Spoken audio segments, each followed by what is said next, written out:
Não, bonito. Ok, Karina. Matheus levantou a mãozinha. Foi sem querer. Ah, tudo bom. Já tudo podemos bem. começar, já estou Tá gravando. bem, então. Obrigada, Matheus. Obrigada, muito obrigada. Obrigada a todas as pessoas por estarem aqui nesse segundo dia desse nosso encontro, desse nosso bate-papo, que é assim, a gente tenta interagir, mas a gente sabe que é meio difícil, né? Mas eu agradeço a todas as pessoas que se predispuseram a estar aqui. A Raquel, por dividir esse momento comigo, a Matheus, por ter aceitado nossa proposta, e vamos para mais um dia.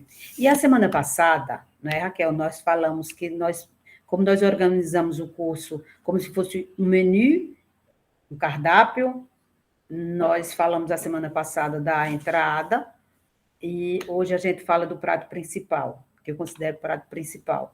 Semana que vem, Raquel nós encerramos o curso e a Raquel dará mais contribuição ainda, porque Raquel falará dos doces. E hoje nós vamos dar essa continuidade, e é o seguinte: quando nós pensamos, em montar o curso, nós vimos que, eu já disse uma vez e eu torno a repetir, nós vimos que a alimentação, ela é um fio, ela está presente no enredo como um todo.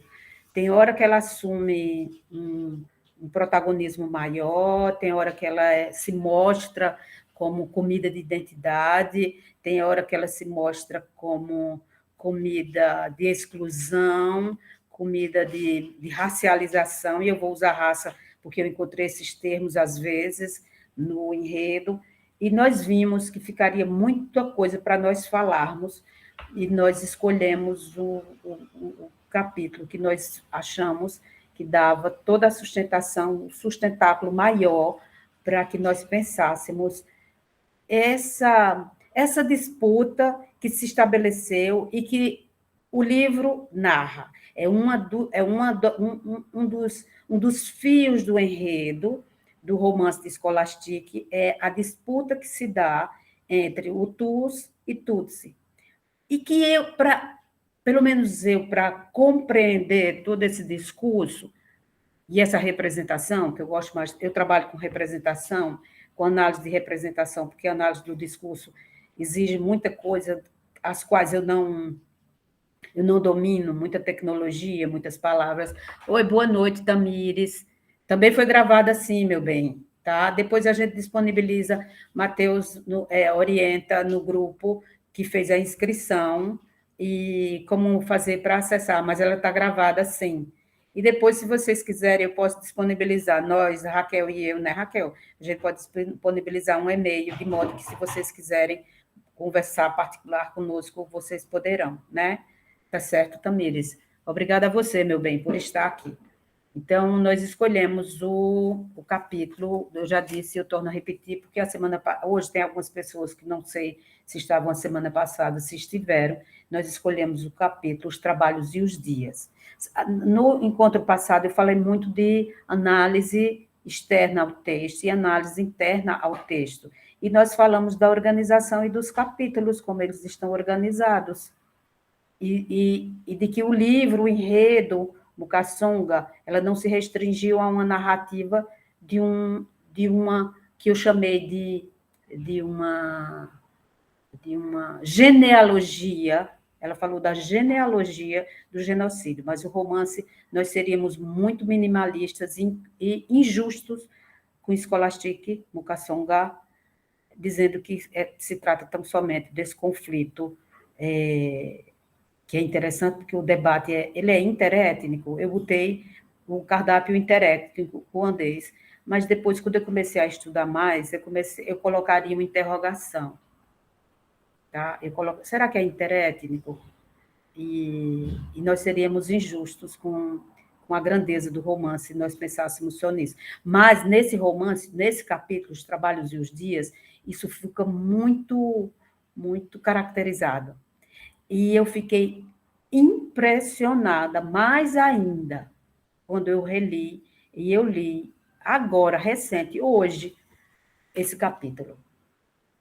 Então, quando o Scholastic escreveu o capítulo Os Trabalhos e os Dias, que ele vai da página 39 a 56, e aí eu estou falando de uma análise interna do texto, ela se baseou nesse acho. Então, a gente pode ver aí história de leitura, uma história de leitura de Mukasonga, de Scholastic, e aí ela se baseou nesse livro de Hesíodo, um poeta grego da antiguidade, que ele escreveu a Teogonia e ele escreveu os Trabalhos e os Dias. E o que é que eu achei interessantíssimo nessa sacação genial de Scholastic?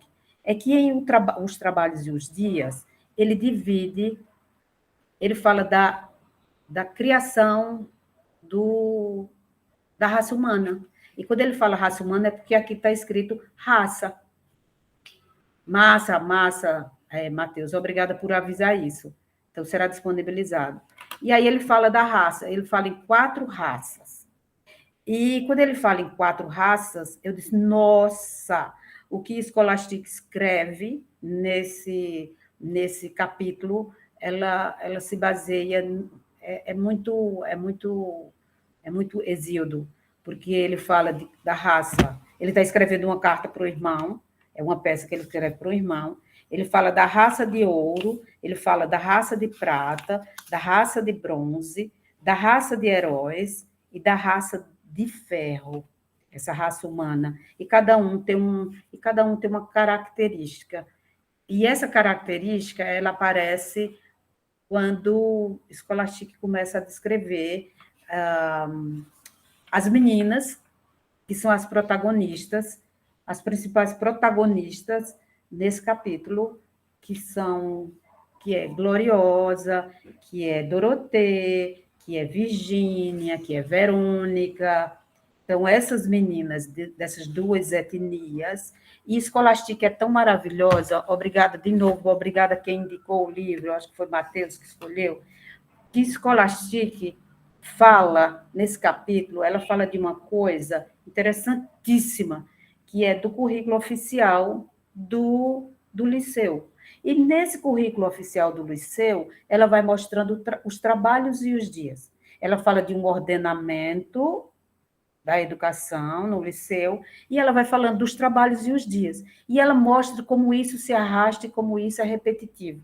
Então, veja, nós podemos usar a literatura para contar, para narrar a história, uma história da educação em Ruanda, na década de 1960, 70. E aí, é na página 42, quando ela diz assim, o sinal tocou outra vez, as aulas iam começar. Aí ela começa a falar do currículo oficial, francês, matemática, religião, higiene, história e geografia, ligada por hífen, educação física, esporte, inglês, Kinyarwanda, que era a língua falada, a língua nativa falada, costura, francês, culinária, história e geografia, física, higiene, matemática, religião, inglês, costura, francês, religião, francês, reticências. Os dias iam passando, as aulas iam e vinham, uma depois das outras. O trabalho escolar e os dias. Mas o que é que isso é importante para o que nós propusemos a falar, Raquel e eu? É que aparece no currículo oficial, aparece culinária. Ensinar a cozinhar. E ensinar a cozinhar o quê? Para quem? Quais pratos? Quem eram essas meninas que estudavam no liceu? Qual a finalidade do liceu? Quem tinha direito a estudar no liceu? É essa organização social com a questão das cotas, que só eram 2 meninas, duas vagas em cada 20, só tinha direito a 2 vagas para a etnia Tutsi. Ora, como era que era? Antes era uma etnia dominante e agora é uma etnia. E a etnia não era um povo só.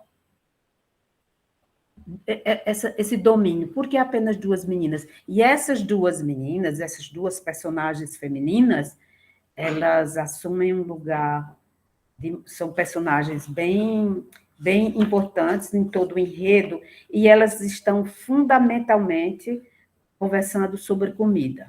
Mas, antes que nós passemos para falar propriamente da comida, eu queria falar um pouco sobre o modo que a gente encontrou para analisar. Não sei se Francisca já chegou, Ana Francisca já chegou, para nós traçarmos também objetivos, e também serve para a Raquel, que trabalha com história da alimentação. Chegou, né, Ana Francisca? Boa noite, viu, meu amor? Veja, eu comecei a pensar a seguinte coisa: eu trabalho com história da saúde também, e a história da saúde, eu transcrevi, para essa análise, eu transcrevi a metodologia da representação de um escritor e médico brasileiro, que eu já falei, Moacir Sclia, e ele fala de vozes. E eu pensei a seguinte coisa: a história da alimentação em Mukasonga, em Scholastic, Mukasonga, não sei se é Mukasonga que se pronuncia, eu fiquei pensando que são história de vozes. E essas vozes de comensais, as vozes de quem cozinha, as vozes de quem come, só ou acompanhado, as vozes de quem serve, as vozes de quem lembra do comer, que aí é memória. E esse livro, ele dialoga também com memórias gustativas. Então, como a importância da literatura enquanto história de uma alimentação e essa história enquanto identidade. E a história da alimentação e a alimentação enquanto uma tradição. Mas o que é tradição? Né? Então, será que essa, já que a gente está falando de duas categorias sociais, dentro dessa organização social de Ruanda, dessa época, categorias sociais, será que era a mesma coisa? Será que as vozes eram as mesmas? Será que as lembranças eram os mesmos? Será que os gostos eram os mesmos? Será que os produtos usados eram os mesmos? Como Scholastic organizou esse discurso e como isso é capaz de nos mostrar uma geografia do sabor. E aí é quando nós tivemos que buscar outros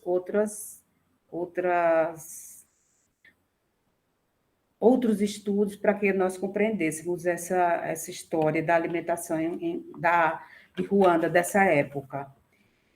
Porque quando nós vimos isso, nós vimos que ela fala de banquete, ela traz um banquete, né? E esse banquete esse capítulo traz esse banquete, e aí eu vou ler um texto que eu escrevi. Eu acho que a Raquel também escreveu um texto, ela lerá esse texto. Que aí é o nosso segundo encontro, que eu nomeei de experiências interétnicas na cozinha ruandesa.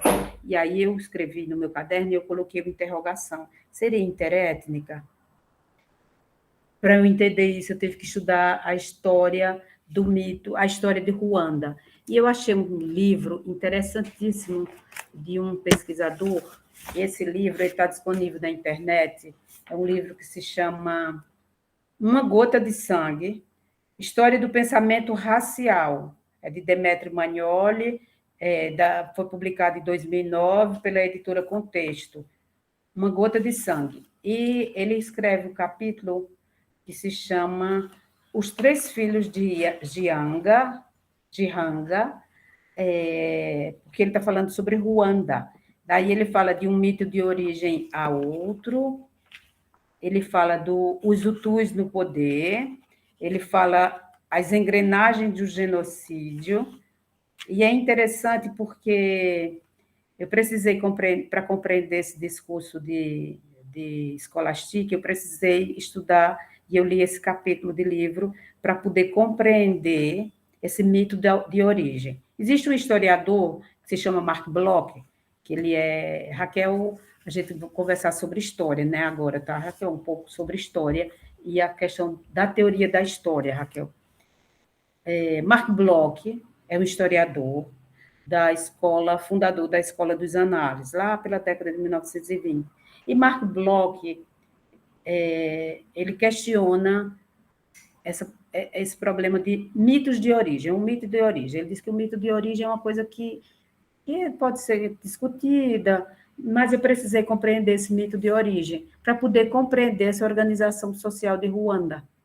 Porque o mito de origem, ele aparece em Scholastic, no segundo capítulo, quando a tradutora fala, na página 37, ela diz assim, que é fantástico esse discurso, ela diz assim, o padre Hermenegildo fez um discurso longo e um pouco confuso, que destacava que o povo da enxada, desbravador das imensas florestas de Ruanda, até então impenetráveis, tinha finalmente se libertado dos 900 anos de dominação camita. Aí eu, camita? Filhos de Cã? Isso é um mito católico. Ele é um padre francês. Qual a influência disso?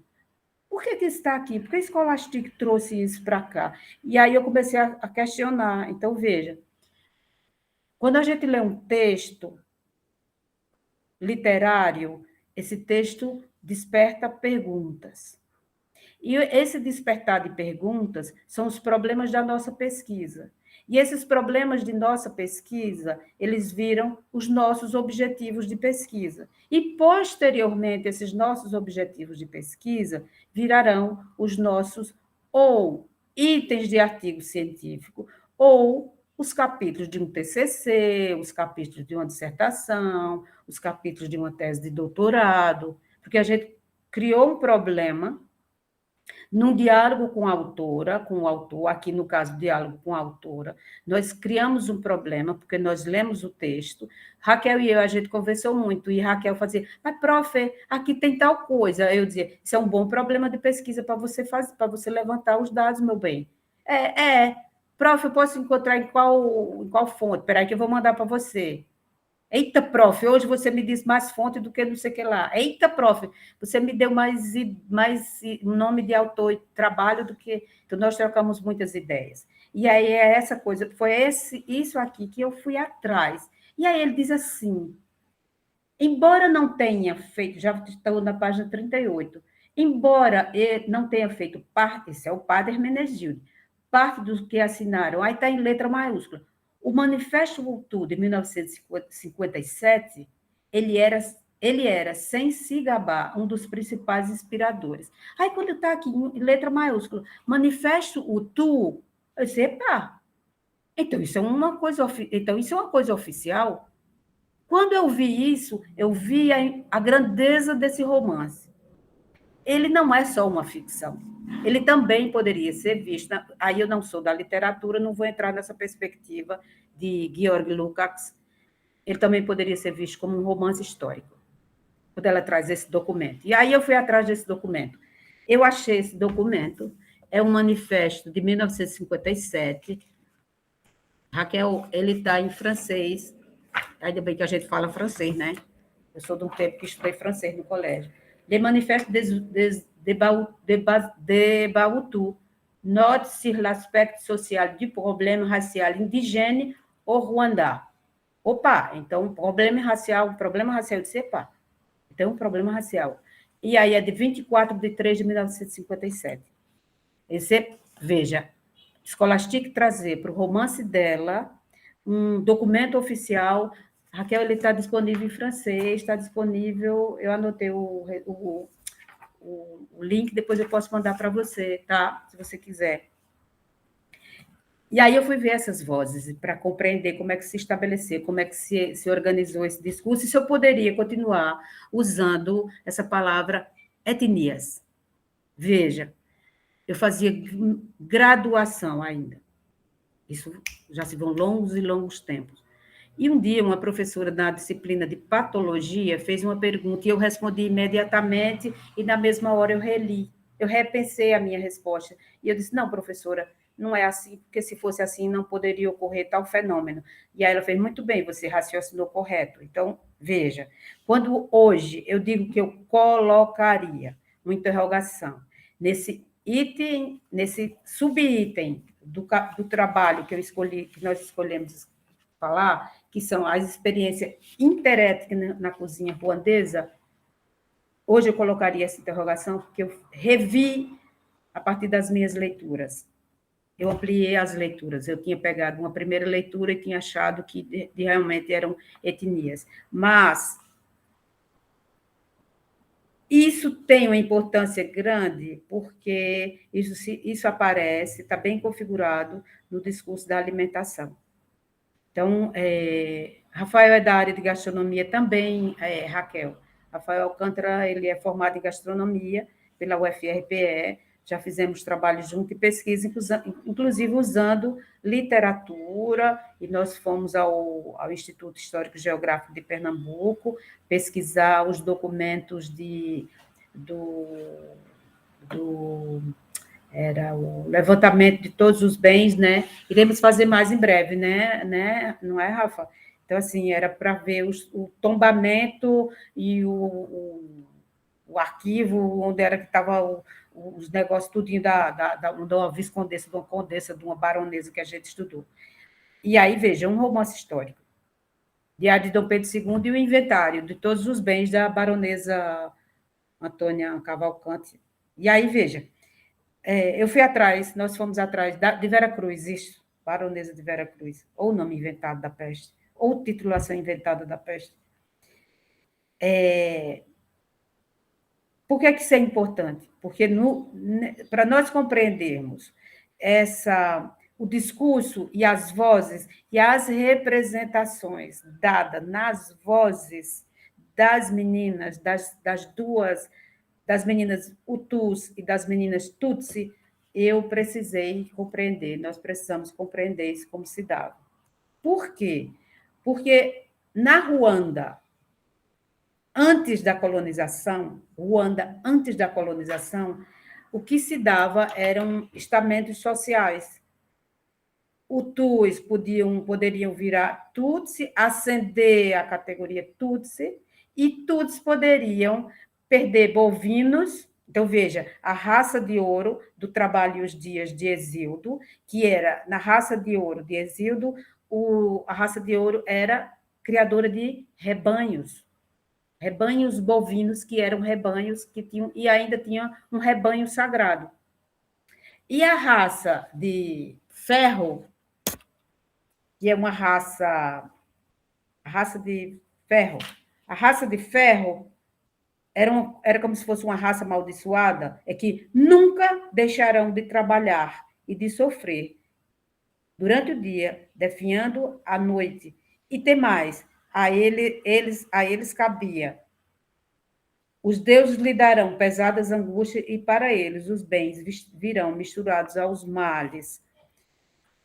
Essa raça de ferro e essa raça de heróis, a raça de heróis notadamente, eles produziam na terra, eles plantavam e eles eram responsáveis pela agricultura. Então, essa raça de ferro era sofredora, a raça de heróis, porque os Hutus acharam que libertaram Ruanda e se libertaram de 900 anos de dominação camita, ou dominação amita, que é esse mito católico dos filhos de Noé, e tem a maldição, e os malditos, Caim matou Abel, e que saiu pelo mundo como errante, e que acabou indo para a África, e da origem ao povo negro africano. Então, veja, esse é o mito, esse é um dos mitos. E que esse povo negro africano, como é que se diz? Foi para a Etiópia. O que é de importante nessa questão do mito? É que na colonização alemã e depois, notadamente, durante o processo colonizador belga, que foi de uma crueldade gigantesca, assim como a colonização alemã em Ruanda. Eu lembrei de Luiz Henrique, quando eu li Luiz Henrique da Costa de Santana, porque o domínio belga em Ruanda e no Congo, eu lembrei muito de um livro, de um outro romance de Joseph Conrad, que é O Coração nas Trevas. E aí eu compreendi como a Bélgica dominou Ruanda porque ela já tinha uma experiência congolesa, e como ela viu essa questão de os negros Tutsi serem europeizados, porque eles tinham feições afiladas. Tendo feições afiladas, eles não poderiam ser originários de Ruanda. Se eles não eram originários de Ruanda, eles eram de origem europeia. Sendo assim, os Hutus passaram a vê-los como estrangeiros. E é importante porque é interessante isso, porque quando eu conversei com Raquel fez assim, prof, então tem a questão da hostilidade, a questão da reciprocidade, a questão da comensalidade, então haverá esse acirramento, é por isso que existe esse acirramento no banquete. Eu disse exatamente, Raquel, você compreendeu essa questão, porque já que os Hutus viam os Tutsi como estrangeiros, eles seriam tratados como estrangeiros. E aí eles seriam e foram tratados com processo de xenofobia. Mas isso só foi colocado a partir de um domínio da colonização belga. E por que esse domínio da colonização belga fez isso? Essa colonização que começou no século XIX. Veja, eles tinham uma falsa cultura do belo, do bem-nascido, a cultura eugênica, uma cultura que circulava na Itália, e se difundia para o resto da Europa, e que vinha de um psiquiatra e jurista e não sei se eu chamo de intelectual, mas um estudioso, vou dizer assim, porque intelectual para mim é outro conceito. Que ele dizia que você conhece um assassino e você conhece um mau caráter pelos caracteres físicos. Então, se me disse o nariz, se me disse o crânio, se me disse os olhos, a teoria lombrosiana, César Lombroso. E os belgas, quando chegaram em Ruanda, quando saíram do Congo e foram invadir Ruanda, foram dominar Ruanda, eles chegaram armados de tudo quanto era instrumento de medição, para medir o físico dos ruandeses, e a partir disso ele estabeleceu: Hutus são africanos, mas os Tutsi, eles vieram ou da Europa ou vieram da Etiópia. Assim sendo, eles não são africanos, ruandeses, porque eles têm os traços mais finos, nariz afilado, são longilíneos, são magros, e aí eles estabeleciam um fenotipo bem aproximado do europeu, né? Isso fez com que os belgas concedessem aos ruandeses da linhagem, os ruandeses Tutsi, privilégio político, e manteve o privilégio econômico, mas deu a eles privilégio político. E quando foi na década de 30, 1930, 33, eles fizeram uma coisa muito bárbara, muito estúpida, que foi criar carteiras de identidade, reconhecendo, como a gente tinha, no meu tempo, tinha assim, no registro civil, eu não sei se ainda hoje tem, vocês que são bem jovens, mas no meu tempo tinha cor, raça, aí era branca. O meu registro tem raça branca, não é raça humana, é raça branca. Então, veja. Matheus, já imaginou? Então, criar carteiras de identidade que aí dizia se você era Tutsi, se você era Hutu. Se você era Tutsi, você era um privilegiado. Quando foi em 1911, isso ainda era domínio alemão. Quando foi, já aconteceu, Matheus, aconteceu.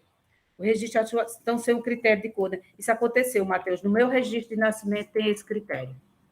Imagina você. E não é só no registro de nascimento. Eu sou funcionária pública e eu tinha que me cadastrar. E vocês, se vocês quiserem, também pode, que é nesse gov.br, não sei o que, não sei o que. No começo do mês de junho, Matheus, veio um aviso do governo, é preciso você recadastrar os seus dados, atualizar os seus dados. E apareceu a categoria. Apareceu essa categoria. Que cor você... Que cor é... O próprio IBGE diz, né, para você se autodeclarar. E eu disse assim, e se eu quiser dizer que eu sou azul? Ah, é autodeclarado, você diz que é azul. Compreende? Então, veja, é essa manutenção. Isso aconteceu lá, e isso aconteceu, esse processo de racialização aconteceu no mundo todo, notadamente no período, na década de 1930, por esse discurso nazifascista. Eu disse azul, e a moça também disse assim, bom, você está se auto... Ela não poderia fazer isso, Ana Francisca, com você, porque você se autodeclarar, né? E aí ela olhar para a sua tez, sua cutis, vou usar essa palavra, e dizer que você não é negra porque você não tem, né? Então, outro dia eu estava ouvindo alguém falar, e falando sobre farda é papel, né? Farda é papel, papel de padaria. É incrível isso. Então, Matheus, veja o seu espanto, meu bem. O discurso da eugenia, ele é tão antigo quanto a humanidade. A Grécia Antiga praticava eugenia, notadamente em Esparta. Não era interessante uma mulher espartana parir um filho que fosse... que tivesse algum defeito de recém-nascido, né? E eles deixavam morrer porque escolhiam os mais...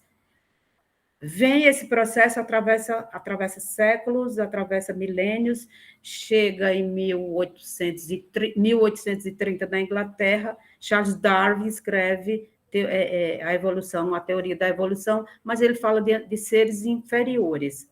Seres inferiores. O que é que o primo dele fez nesse mesmo período, ou uns 20 anos depois? Eu estou falando de quando eu estudei, isso é um estudo que eu fiz durante a minha tese de doutoramento. O que é que ele fez uns 20 anos depois? E como isso atravessa o discurso de Scholastic do seu livro, Nossa Senhora do Nilo. O primo dele, o Francis Galton, pegou esse discurso da biologia e levou para as ciências sociais. E disse, se isso acontece entre os seres inferiores, nos seres superiores, que somos nós, os humanos, também acontecerá a mesma coisa. Só os mais aptos sobreviverão. Criou-se a teoria do darwinismo social. Os mais aptos, os mais bonitos, os mais... O que é que se faz com uma criança que nasça com algum defeito congênito? Deixe morrer. Não crie depósito de loucos. Eu estou falando do que eu li nos documentos de época. Não crie depósitos de louco. Os médicos devem estar preparados para isso. Tem um documentário que se chama Esse Homo, 1900. É um documentário baseado em todo o discurso nazista. E ele mostra isso. E aí o nazismo se apropria desse discurso eugenista, do branqueamento, da raça pura, do ariano, e que esse discurso ele veio para o Brasil. E ele encontra adeptos, esse discurso de branqueamento. Então, veja, foi para a África, foi para Ruanda. Foi para Ruanda, através de quem? Dos belgas. E quando eles fizeram isso, eles estabeleceram uma ruptura entre os povos ruandeses. E essa ruptura começou a gerar conflitos cada vez maiores. É como se fosse, vou fazer uma analogia, usar uma metáfora de uma panela de pressão. Né, essa loucura feita com Ana, isso a moça do IBGE jamais poderia fazer isso. É autodeclarável. Eu me reconheço como tal, né? É muito sério, esse processo. Eu falar pelo outro e eu decretar a cor do outro. É muito grave o que a gente vive. São as como diz Nana Caymmi, são as trapaças da sorte. Aliás, é Simone. São as desgraças da sorte, são as coisas, né? Ou de pegar uma pessoa dessa. Que a culpada não existe.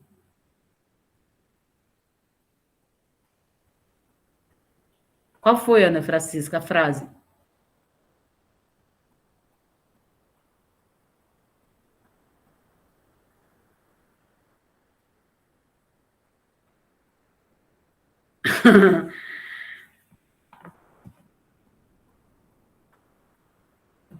É incrível isso.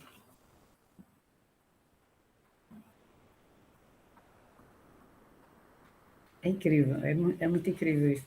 A gente tem de ver essas coisas hoje, em pleno século. Mas, olha, isso é uma luta. Essa luta ela tem que ser diária, ela tem que ser uma luta diária, tem que ser minha, sua, tem que ser de todos nós.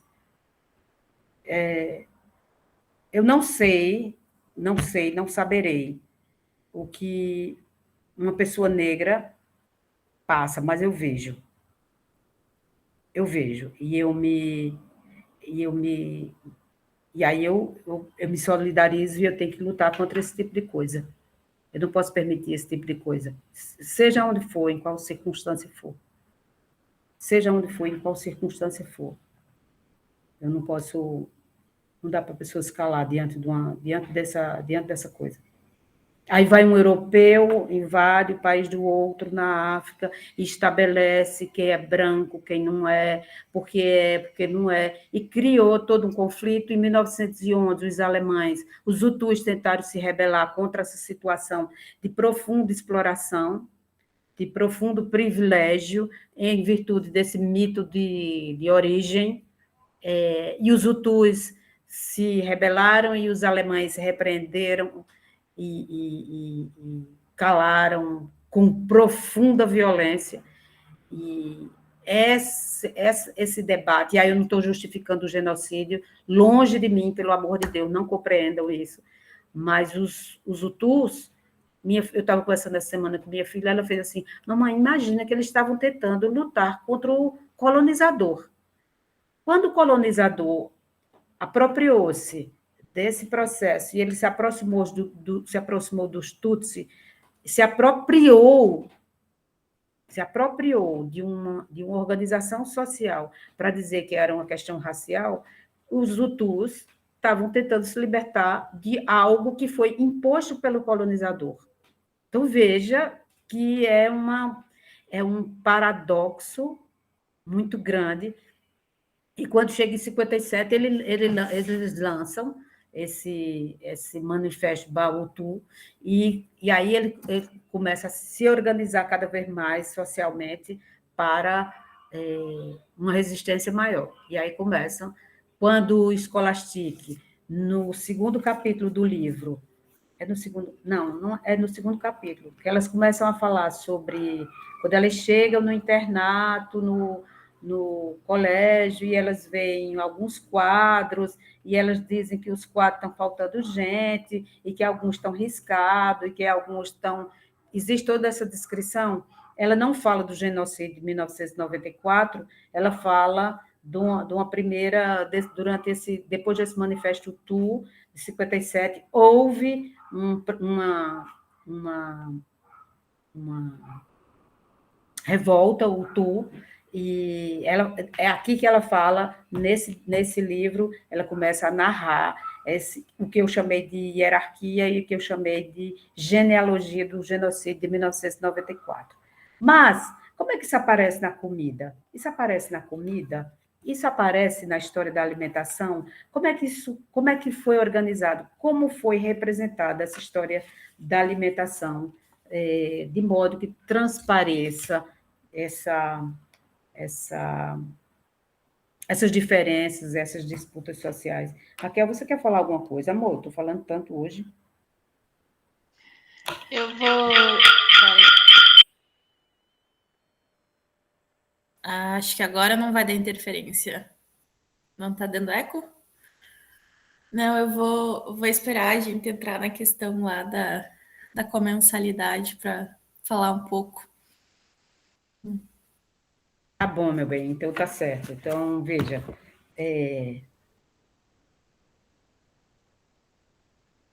quando eu vi isso, eu escrevi a seguinte coisa. No princípio, o que havia era uma diferença calcada em um mito da tradição ruandesa. O mito de origem sustentava uma regra de desigualdade, mas não colocava em questão a origem comum de todos os Baniaruanda. Então, eles tinham essa origem comum. Essa citação é uma citação que eu fiz literal do livro de Demetrio Magnoli. Esse mito da criação ruandesa se baseava na seguinte narrativa. É muito bonita essa narrativa dos filhos de Gihanga. Gihanga, numa tradição oral de Ruanda, abre aspas, tá? É uma citação literal. Numa tradição oral de Ruanda, Gihanga figurava como pai dos 3 ancestrais de todos os ruandeses: Gatua, dos Tuais, Gautu, dos Hutus, e Gatutsi, dos Tutsis. Para determinar qual dos 3 filhos era merecedor de sua herança, Gihanga confiou uma cabaça de leite a cada um. Então, a gente já vê a importância de um alimento, como os filhos como guardiães de um alimento. Qual a importância de ser leite? A gente compreende depois a importância da presença das vacas, do rebanho bovino. Mukasonga Scholastic escreveu um livro, A Vaca do Rei. É um livro especialmente falando sobre isso, essa importância. Então, o que é que ele fez? Confiou uma cabaça de leite a cada um durante uma noite. Comida e sacralidade. A comida do sagrado. Na manhã seguinte, Gihanga voltou e verificou como agiram seus filhos na noite original. Olha que lindo. A gente pensar na criação do ser humano, na criação humana. Se para o cristianismo é o mito da criação, mito não, todo respeito a quem for cristão, tá? Se no cristianismo o mito da criação vai para o Gênesis, então a gente pode pensar aqui no Gênesis ruandês, a partir desse mito de origem, porque ele diz assim: como agiram seus filhos na noite original, na noite que deu origem. Gatua foi desqualificado e desterrado, pois num sono agitado derrubara a cabaça e perdera o leite.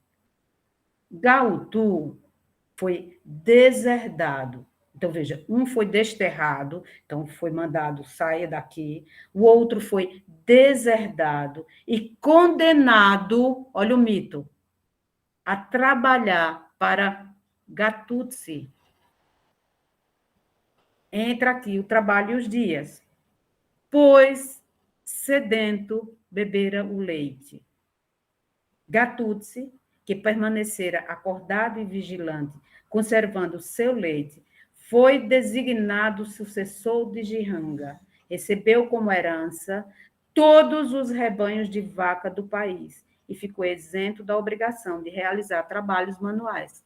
Então, veja, um mito que mantém um privilégio e que mantém uma ocupação. E que aí eu fiquei pensando assim, eu disse, pô, isso é igual a galera da bancada do boi aqui hoje, que tem uma tradição que, assim, tinha que ter muitas terras para criar bovino solto, rebanhos imensos, vacas enormes, tinha que ter muita terra, e isso acabou influenciando no trabalho dos Hutus, porque os Hutus, para trabalhar nas terras dos Gatutsi, eles trabalhavam como era aqui, em muitos lugares, e como ainda é hoje, trabalhava de meia, ou seja, eu planto a sua terra e eu dou metade da minha produção, eu dou ao dono da terra. E isso era uma forma que também aconteceu aqui no Nordeste, ainda hoje acontece, mas aconteceu muito durante o processo colonizador, que era trabalhar assim, e em Ruanda eles ainda trabalhavam por proteção do Senhor. O Senhor dava a eles, permitia que eles usassem uma vaca, também dava uma vaca, e às vezes por isso que os Hutus, essa organização social favorecia que os Hutus chegassem a ascendência a ser Tutsi. Então, veja, esse mito. E qual é o impacto social desse mito? Ele dividia em castas, né? Então, isso acabou influenciando na própria alimentação. Aqui a gente pode fazer esse paralelo com o capítulo das 3 raças que está no livro O Trabalho e os Dias, né? O mito de origem sustentava uma regra de desigualdade, mas não colocava em questão a origem comum de todos os Bani Aruandas. Existia uma mobilidade social, em alguma medida, em uma sociedade estamental. E como se dava essa organização social? A aristocracia Tutsi entrelaçava-se inteira por uma rede de laços clânicos, enquanto mantinham os Hutus sob uma relação de domínio, de subordinação direta. O camponês Hutu cultivava a terra, mas era obrigado a entregar parte de sua colheita ao senhor Tutsi. Como retorno, o senhor dava proteção e o burraque, a cessão de uma vaca para seu uso. Quando a gente vê isso, eu compreendi a ancoragem. Então, aí eu estou falando, Ana Francisca, eu estou falando de um conceito de metodologia de pesquisa, que é a metodologia da pesquisa da análise da representação, que eu pesquisei, eu tentei identificar três pontos nessa análise da representação de Scholastic sobre a alimentação. Eu procurei ver qual era a ideia central sobre a alimentação, qual era a palavra-chave que eu podia trazer dali, escolher dali, ver, identificar, e qual era a ancoragem, esses três valores, esses três pontos no discurso da representação, na análise de representação. E a ancoragem, ela se refere a um valor. Qual é o valor dado pelas personagens ou pelo narrador de Scholastic? Qual o valor que ela dá à alimentação? Quais são os valores que a alimentação pode trazer, e a alimentação, o discurso sobre essa representação sobre a alimentação, ela pode trazer, ou de uma forma bem visível, ou de uma forma subliminar. Essa representação, ela tem início no discurso, na página, se dá bem na página 40, começa na página 40 desse capítulo, quando elas estão se organizando no internato, e começa a falar sobre o domínio, o Tu já teve a Revolução de 1957, 62, depois da libertação, e as Hutus já são maioria. As duas meninas que são da etnia Tutsi, que são Virgínia e Verônica, elas vão conversando, mas assim, começa dizendo da seguinte forma. Modesta e Imaculée, Modesta, veja que sacação genial. Modesta, o pai dela era Tutsi, e o pai dela era o Tu, e a mãe era Tutsi. Então, ela era o que a gente chamaria, e o que se chama aqui, de mestiça. Ela era uma mestiça, modesta. Modesta depois sofre toda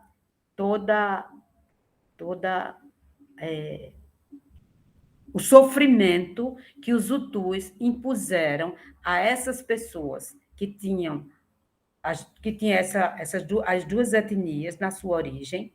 A transição, Mateus, é exatamente que tinha as duas etnias na sua origem.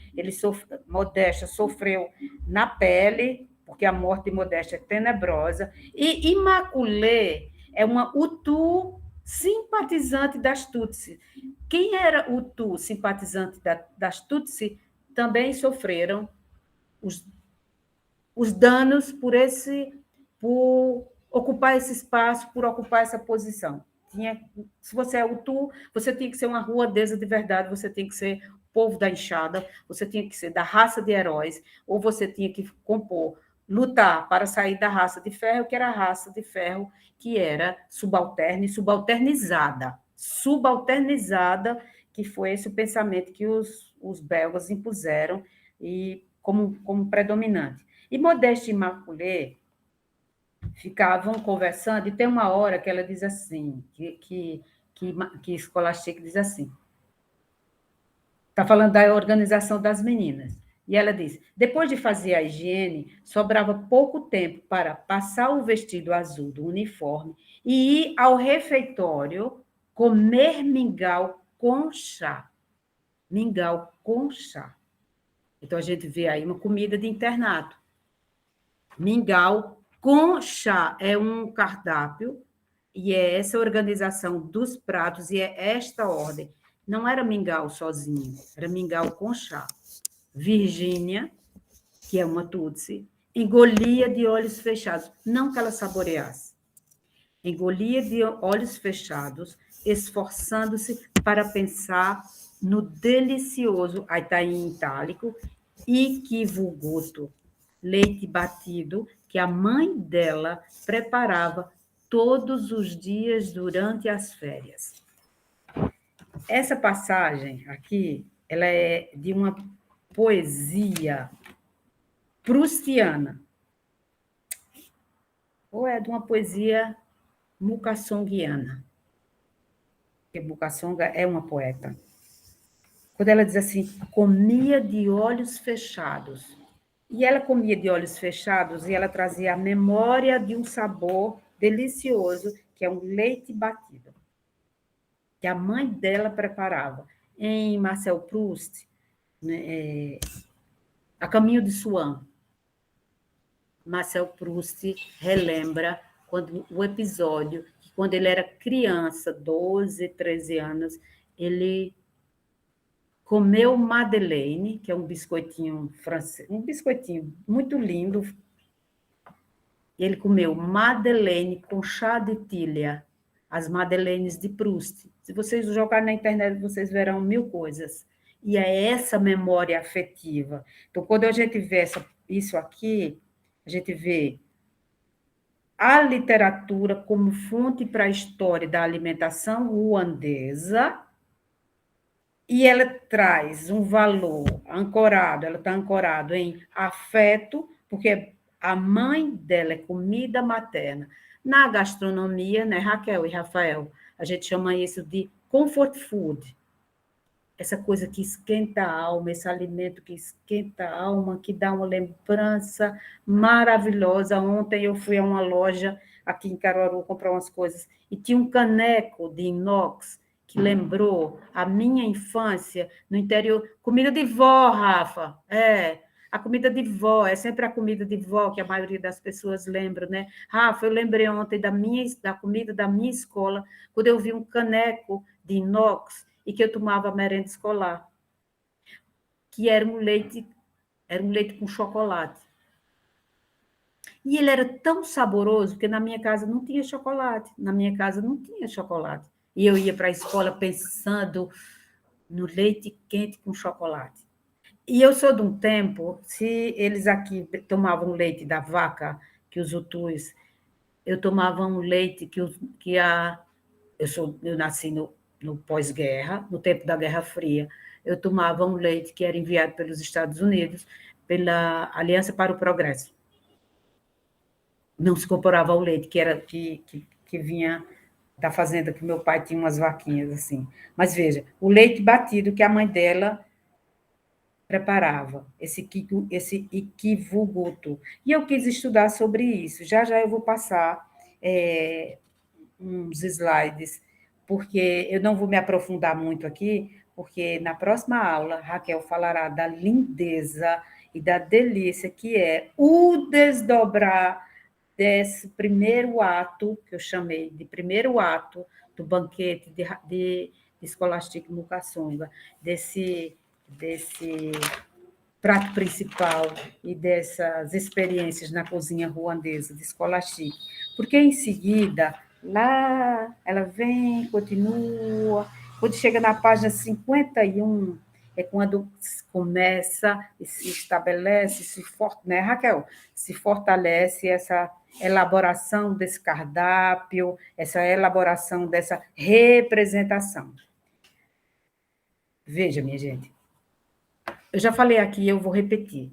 Existe um historiador da FEFELESH, que é da USP, que é o professor Henrique Carneiro. Eu tive a grande alegria de ter sido aluna do professor Henrique Carneiro.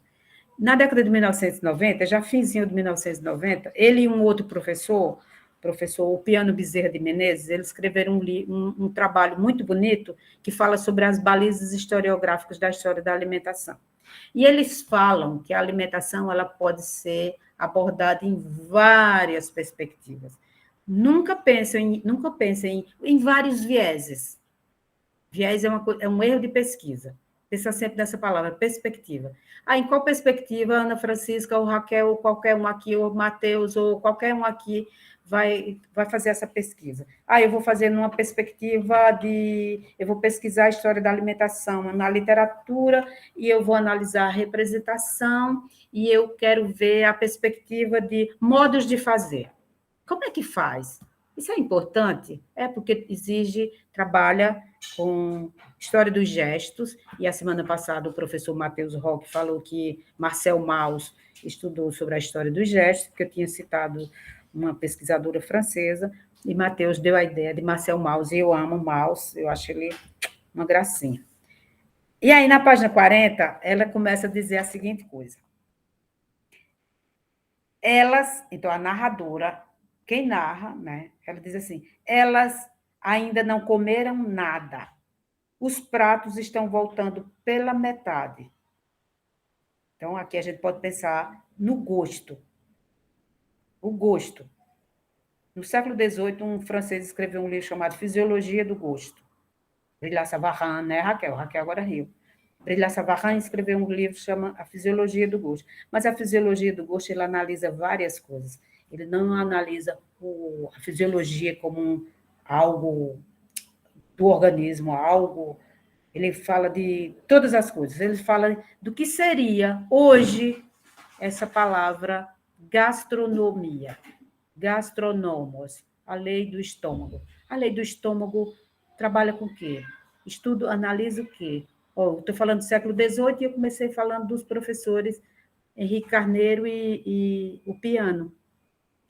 Se na época, século XVIII, na França, Brillat Savarin falou que um bom gastrônomo estudará a alimentação desde a perspectiva econômica, a perspectiva de quem produz, a perspectiva de quem comercializa, a perspectiva de distribuição. Olha que maravilha, que visão ampliada da história da alimentação.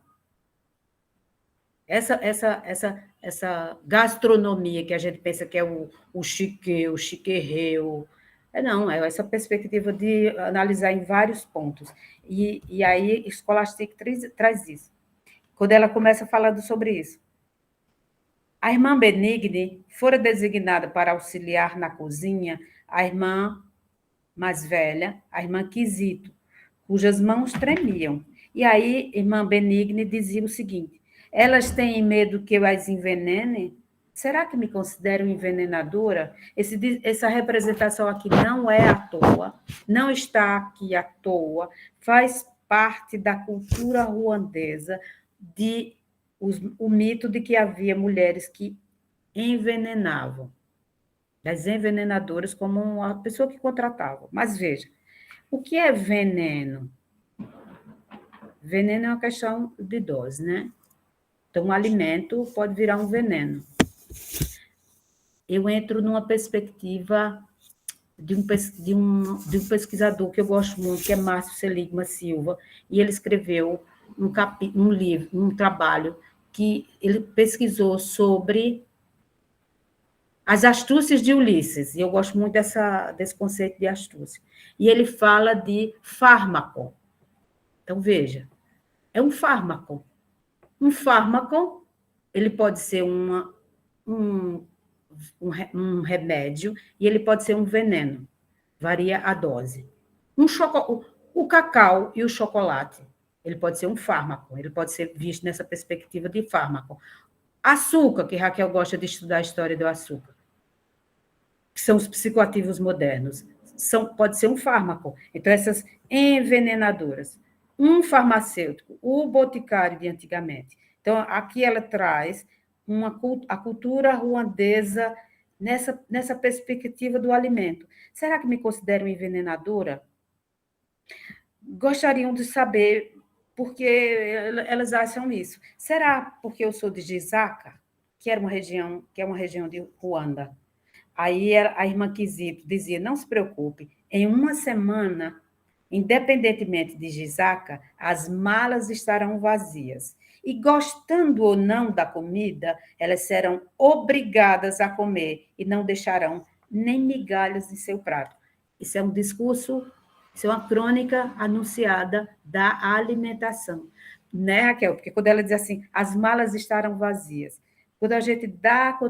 A gastronomia governa a vida inteira do homem. Reclamam o quê, Raquel? É uma frase do... Frase do Brilhar Sabarran, né? Isso, eu esqueço que eu tenho que ligar o microfone num e a câmera tá ligada no outro. Isso, diga, leia. Mas leia. é uma frase dele que eu acho muito interessante, a perspectiva que ele traz sobre a gastronomia, porque até então ele é o primeiro autor a escrever sobre a comida, sem falar de comida, sem ser livros de receitas. Então, ele traz uma perspectiva totalmente diferente do que se tem até então na época. Que se existiam eram manuais, dicionários, livros de receita, enfim, ninguém falava sobre comida além de uma receita.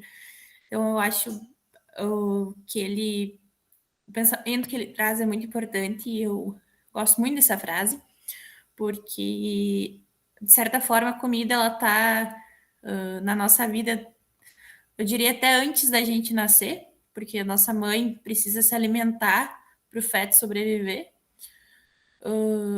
Então, a comida, de certa forma, ela está atrelada desde o início da nossa vida até o último dia da nossa vida.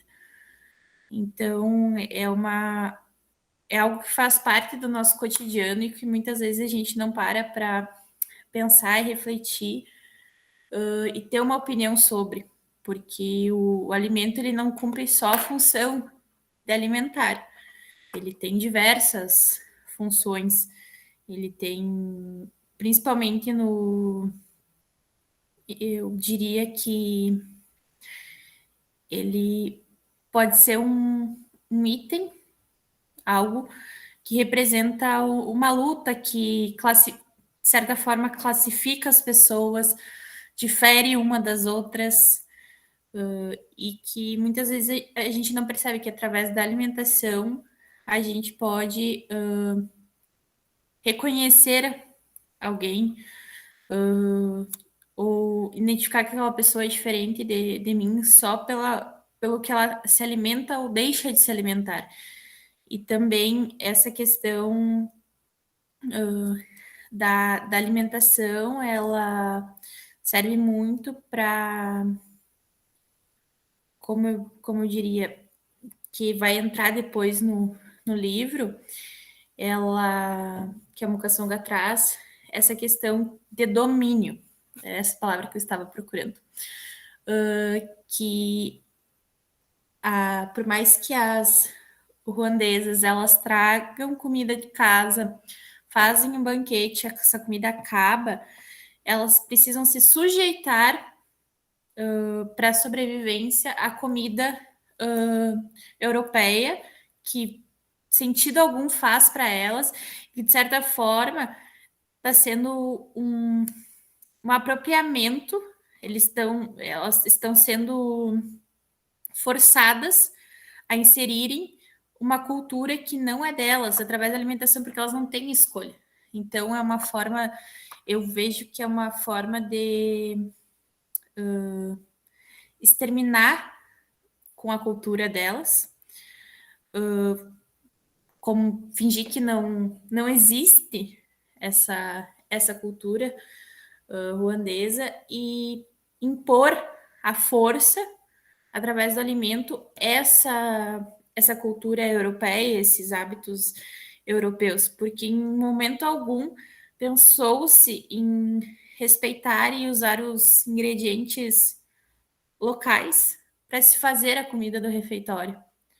Então, tanto que elas falam sobre a comida insossa, a pasta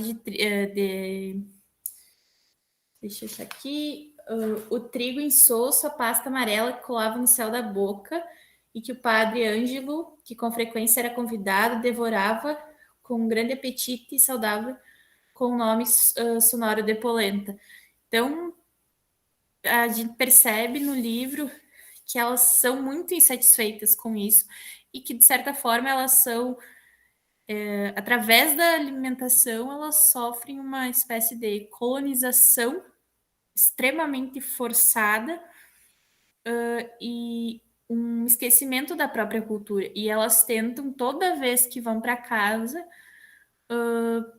relembrar, para não esquecer essa cultura, porque elas percebem que através da alimentação, eu diria assim, elas percebem que perdem a identidade delas, porque a comida também é um fator de identidade. A gente se reconhece como brasileiro, por exemplo, quando vai para fora do país e quer ir numa churrascaria, porque é uma das coisas que eu diria que representa, de uma maneira geral, ou, por exemplo, um pão de queijo. Então, o alimento ele não cumpre só esse fator de alimentar, mas sim outros milhares de fatores. Raquel, quando a Raquel fala sobre isso, ela traz algo que a gente pode pensar e que eu me lembrei agora de Raymond Williams, no seu livro Marxismo e Literatura, quando ele fala sobre tradição, quando ele fala sobre resíduo, o residual, e que ele fala de instituições. Então, quando Raquel traz essa perspectiva de abordagem da alimentação, o liceu é uma instituição que tenta impor um hábito alimentar, mas esse hábito alimentar é um processo civilizador, é um processo civilizatório. Então, tem esse romance ele é tão maravilhoso que ele... Raquel, agora você chamou a atenção para um fato que eu não tinha pensado sobre isso. Veja, Scholastic consegue falar de história da alimentação ruandesa, porque eu não vou generalizar para a África é um continente repleto de países. Esse livro de Scholastic é tão maravilhoso que ele fala da alimentação ruandesa, sem falar necessariamente de receitas, mas ela traz e ela aborda a história da alimentação ruandesa. Quando a Ana Francisca fala de alimentação aqui, a alimentação é muito grandiosa, é incrível pesquisar sobre algo que faz parte de nossas vidas, como tão bem Raquel está falando. Ana Francisca, tem um pesquisador que se chama Sidney Mintz. Sidney Mintz é antropólogo, e ele escreveu um trabalho maravilhoso, Ana Francisca, que é um texto, é um artigo, é um ensaio, que se chama Comida e Antropologia, uma breve revisão. E ele diz assim, por que as pessoas estudam história de guerra, história das guerras, das batalhas, aquela história positivista do passado, mas não estudam a comida, a alimentação numa perspectiva antropológica, nessa perspectiva de identitária, isso. Então, assim, Mintz, ele fala isso mais ou menos que Raquel falou. E aí, Raquel, veja, Raquel, quando Raquel aponta para a gente esse desejo de processo civilizatório e de apagar os sinais de Ruanda, os sinais de África. Boa noite, Caio de Rossi. A lista já passou? Ainda não, Caio, ainda não. Então, veja, a mala. E aí ela diz assim, as malas estarão vazias. E como isso que Raquel diz, é que assim, olha, antes que as filhas fossem para o liceu, as mães, de fato, eu estou lendo Scholastic, enchiam as malas com as iguarias mais deliciosas que uma mãe ruandesa podia preparar. Comida materna, comfort food, preencher essa mala, e essa mala virava... Quando eu li esse trecho da mala, quando eu li a parte do trecho que ela diz assim, as malas se transformavam assim em despensas fartas, onde as mães acumulavam com todo o seu amor. Eu disse, isso é o Walter Benjamin descrevendo o prazer que ele sentia ao abrir o armário na casa da tia, e que ele enfiava a mão no armário sem saber o que era que tinha, e ele começava a manipular os vários alimentos e sentir no tato, olha o uso dos sentidos, as várias texturas alimentares. É essa emoção que ela coloca aqui. E aí ela diz assim, no liceu, diziam as mães, elas só comem comida de branco. Não é bom para as ruandesas, principalmente as jovens, dizem que elas podem ficar estéreis. Que perspectiva de abordagem Scholastic nos aponta aqui? Ela nos aponta os alimentos interditos, a interdição alimentar, o que a gente aqui chama de tabu. Por exemplo, não pode comer carne de pato, que é remosa, não pode comer, eu vou dizer uma experiência minha. Quando eu fiz a minha terceira tatuagem, o tatuador fez assim, olha, não pode comer camarão, não sei o que, nem um fruto do mar. Não, esse leite com manga é clássico, Raquel. Como é que a gente toma um bom de sorvete se não tiver um leitinho com manga? Não tem como, meu. Então, veja, o interdito. Scholastic aponta aqui o interdito alimentar torna as ruandesas estéreis. Então, não se pode comer comida de branco. E qual era a comida de branco? Ela diz aqui, ela diz que era o trigo insosso, que Raquel já falou aqui, mas ela fala também de... Cadê? O Padre Ângelo devorava com grande apetite e saudava com o nome de polenta. E também ele comia pequenos peixes moles e oleosos que vinham em uma lata e, às vezes, aos domingos e dias de festa, carne enlatada não se sabe de que animal. Então, o que é que a gente vê aqui? Scholastic falando de uma comida oriunda da Europa e o modo de apresentação dessa comida. Peixe pequeno, moles e oleosos, que vinham em lata, um modo de apresentação. Olha o Scholastic falando de uma comida, sem falar propriamente de uma receita. E, às vezes, aos domingos e dias de festa, novamente, uma perspectiva de história de alimentação. Qual é o dia que se come melhor nas casas? Dia de domingo é galinha com macarrão. Casas, né? Existe. No Natal é o quê? A grande ceia. E como substitui? Não sei o que lá. Carne enlatada, de novo. Então, aqui o que é que a gente vê? Veja, Ana Francisca, você que está fazendo a sua pesquisa. Aqui a gente pensa na seguinte coisa: produto de origem animal e a forma de apresentação. Produto de origem animal, carne. Como é que ela está? Ela está in natura? Não. Ela está enlatada. Ela foi enlatada. Então, é um alimento processado.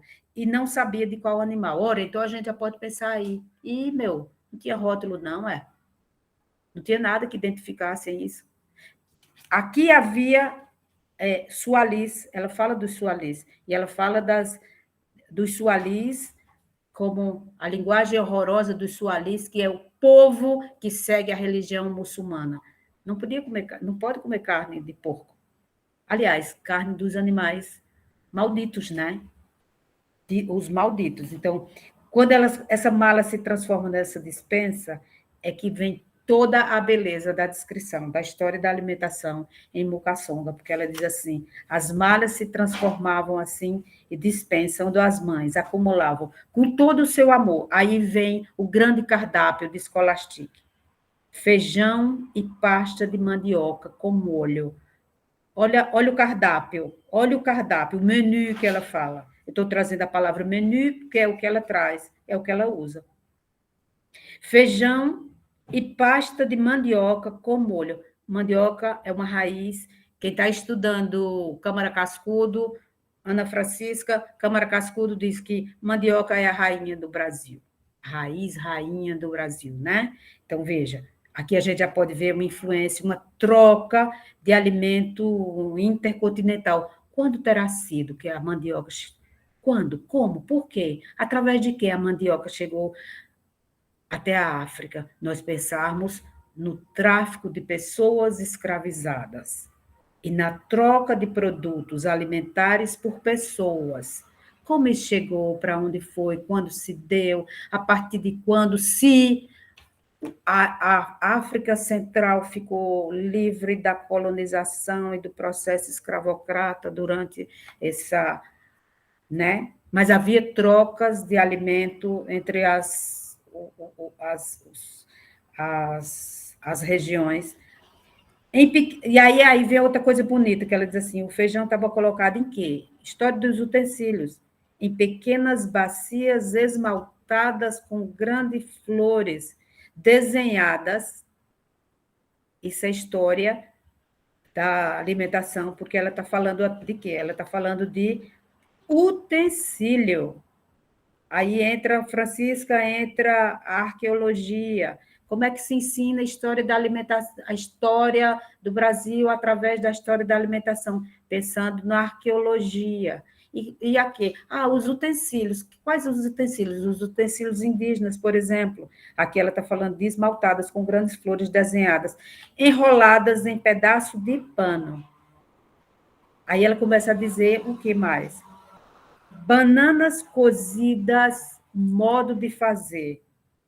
Não é assada, não é crua, não é frita, não é bananas cozidas uma noite inteira em fogo baixo. All night, em fogo baixo. Para ser fogo baixo uma noite inteira, não pode ser um fogão a gás.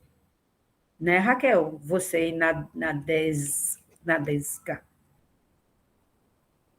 Vocês são de uma região muito fria, aí tem fogão a lenha, aqueles fogões lindos, maravilhosos, mas se vocês deixarem a noite inteira a lenha queimando, o que é que vai acontecer na cozinha? Né? O pão de nossa terra,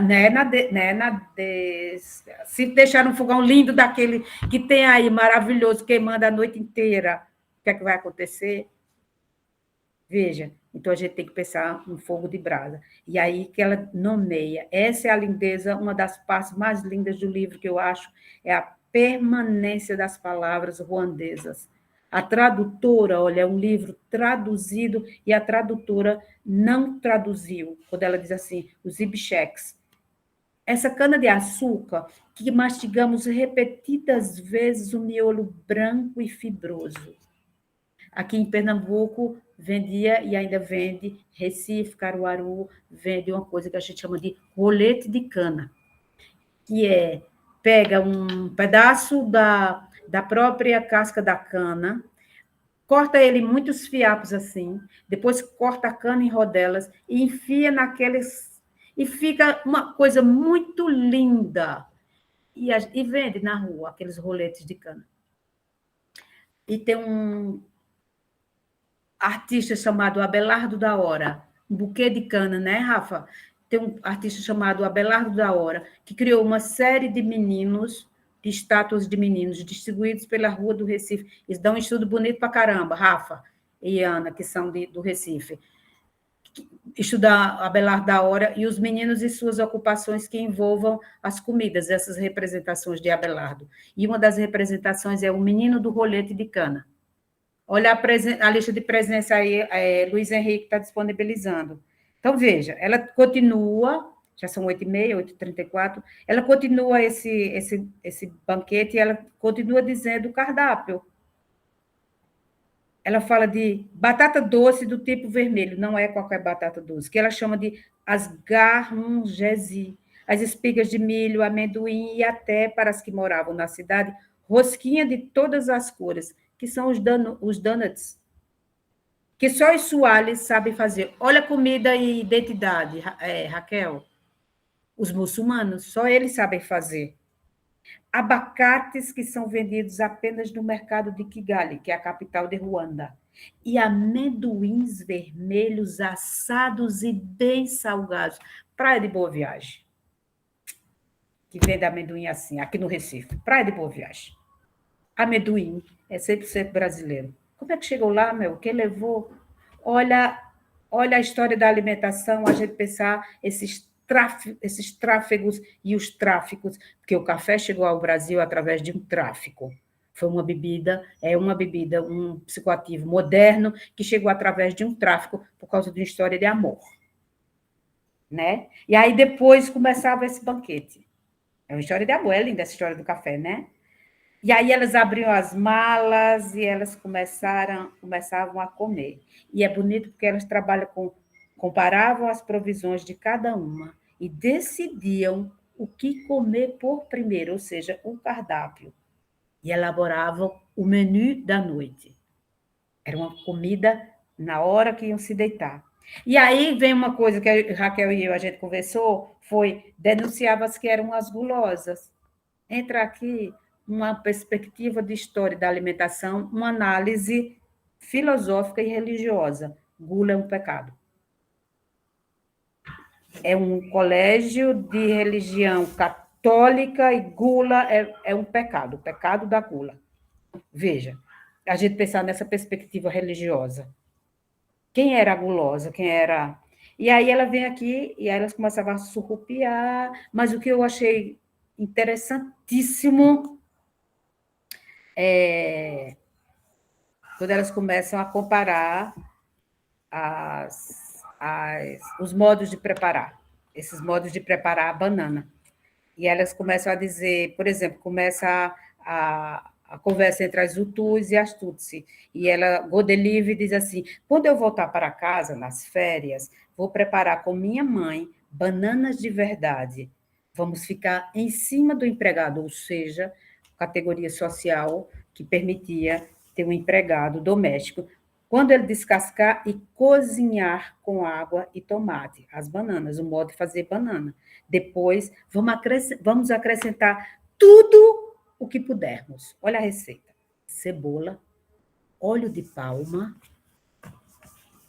espinafres, irengarenga, que é um tipo de espinafre de lá, bem macios, e folhas de isogi, bem amargo. Eu fui ver o que é. É um tipo de vinagreira que tem no Maranhão, que eles fazem arroz de cuchá. Ai, é uma delícia, é uma comida de Semana Santa. É bem amargo, é uma delícia. Peixinhos secos e vamos nos deliciar. Eu, minha mãe e minhas irmãs. Comida de afeto. Aí vem Gloriosa, que é a poderosa Utu. Você não sabe de nada. Para fazer banana, é preciso um molho de amendoim. E depois cozinhar bem lentamente, para que o molho possa impregnar a banana. Mas, se você cozinhar em um fogão a gás, como fazem na cidade, ficava modesta. As bananas vão cozinhar muito rápido e não ficarão macias. Começa os modos de fazer. E aí a gente pode pensar numa cozinha moderna, com fogão a gás. Para ficarem gostosas, é preciso carvão vegetal, principalmente uma vasilha para assar na terra. Toma muito tempo. Vou te dar a verdadeira receita da minha mãe. E aí ela vai descrevendo Modesta, que é filha de um pai Hutu com uma mãe Tutsi. Primeiro, não se deve descascar as bananas. No fundo de uma vasilha, coloque água e, em seguida, as bananas com casca. Depois, cubra-as com uma camada de folha de bananeira para ficarem fechadas hermeticamente. Para isso, selecione folhas intactas, sem rachaduras. Por cima, para fazer peso, coloque um pedaço de cerâmica. Deve-se esperar um tempo, a banana precisa cozinhar bem lentamente. Se você tiver paciência, as bananas ficarão bem branquinhas e muito macias. Então, a gente começa a ver a palavra afetiva, porque ela traz diminutivos.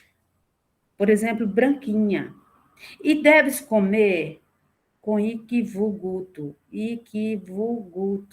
leite batido. E o que é lindo? Convidar os vizinhos. Isso é uma descrição de um banquete e de comensalidade. e de companheirismo. O companheiro é aquele que reparte o pão. E aí vem Virgínia, que é uma Tutsi e que era uma cotista. Lembra o tempo do nosso governo, do governo do PT com as cotas, né? Ela era cotista. Vocês todas, vocês são moças da cidade ou são filhas de rico. Vocês nunca comeram banana no campo. Lá estão as melhores. Normalmente, no campo, não temos tempo de voltar para casa na hora do almoço. Então, acendemos um foguinho e assamos uma ou duas bananas, não diretamente no fogo, é claro, mas na brasa ainda quente. Mas tem outro jeito ainda melhor. Quando eu era pequena e estava com minhas amigas, às vezes minha mãe nos dava banana para levarmos para o campo. Depois da colheita do sorgo, que é um cereal, que elas faziam pão, cavávamos um pequeno buraco e dentro fazíamos o fogo com as folhas de bananeira secas. Ela é uma Tutsi. Então, a gente vê o diálogo de 3 Hutus e uma Tutsi. E cada uma traz para si o modo de fazer a comida, e cada uma quer legitimar. Volto para Henrique Carneiro e volto para o Piano Bezerra de Menezes. Perspectiva geográfica da alimentação. E aí, agora eu vou pedir a Raquel, porque aí já só faltam 20 minutos, eu vou pedir a Raquel para, por favor, projetar os slides para a gente compreender esse debate. Por favor, Raquel.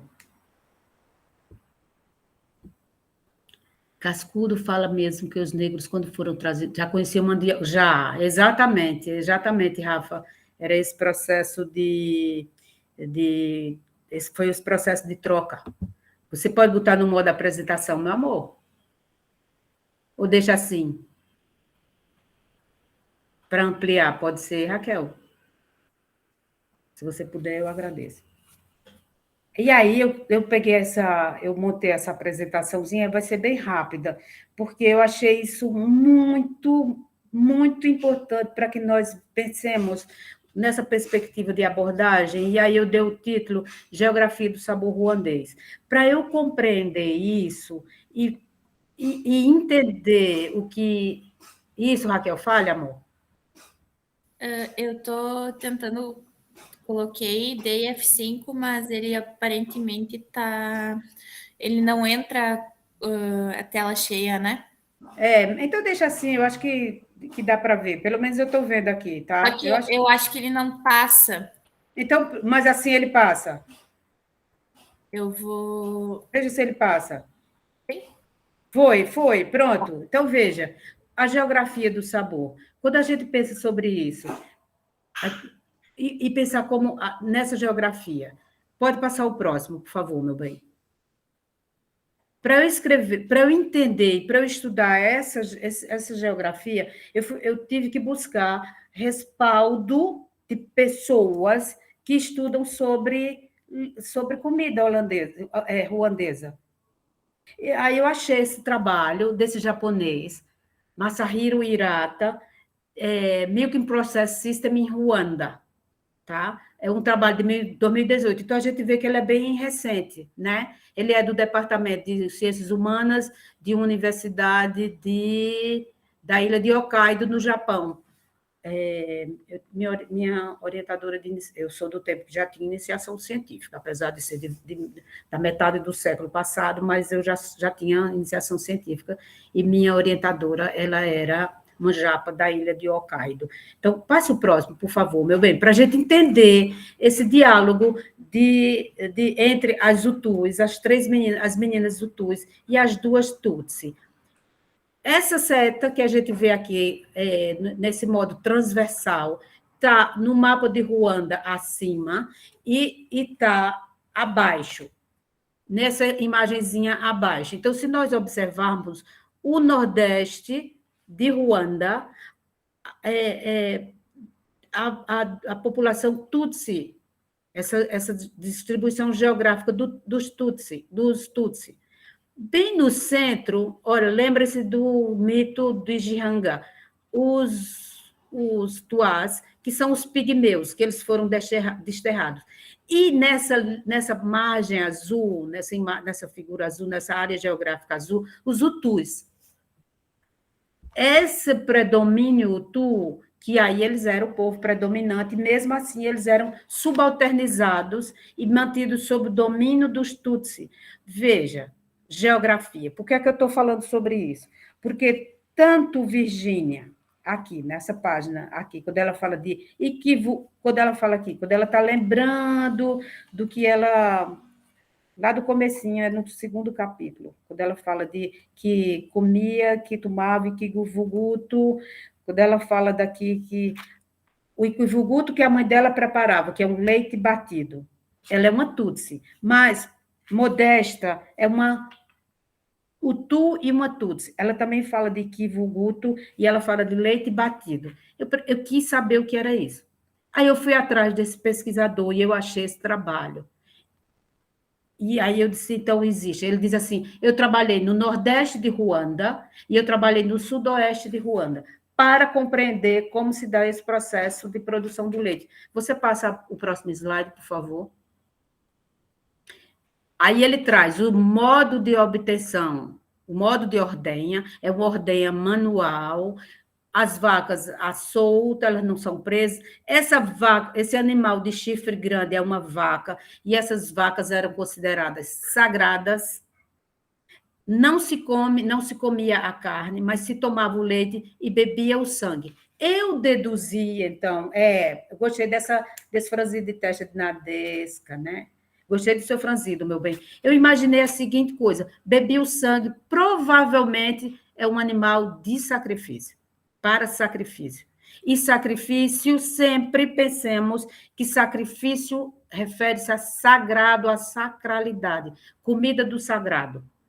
Mata-se apenas como uma oferenda. A carne se dá, se assa para dar à divindade as melhores partes, eu posso comer as outras partes. Mas toma-se o leite e tomava-se o leite. Aqui é alguém ordenhando a vaca, essa pessoa que está de costas com uma blusa vermelha, que está com um mato na mão, o autor, o Irata, diz que é para espantar as moscas. Aí é uma região muito alta e que era das moscas tsetse, das moscas tsetse que transmitem a doença do sono. Tá? A doença do sono. Então, ele ficava espantando as moscas. Passa o próximo, por favor, meu bem, para que a gente compreenda. Aqui ele... Ana Francisca, história dos utensílios. A gente observa 2 utensílios bem visíveis e uma à direita, que é apenas uma parte. Esse que tem um furo arredondado na frente é porque era usado, e é usado pela etnia Tutsi, que está no nordeste de Rodésia, no nordeste da Rodésia, e eles fazem como se fosse um leite defumado.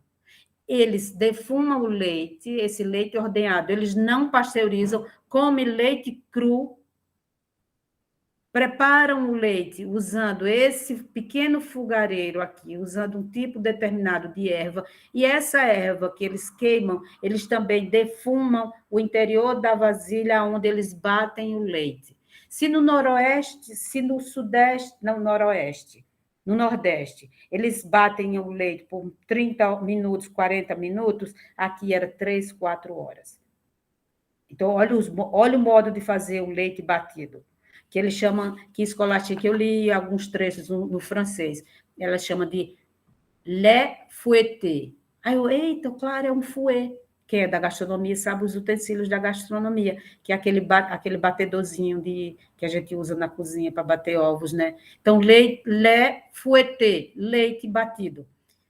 Esse outro instrumento que a gente vê no meio é um instrumento, é um outro utensílio também de barro para produzir manteiga. Passa o próximo, por favor, Raquel, por favor. Aqui nós vemos mulheres ruandesas.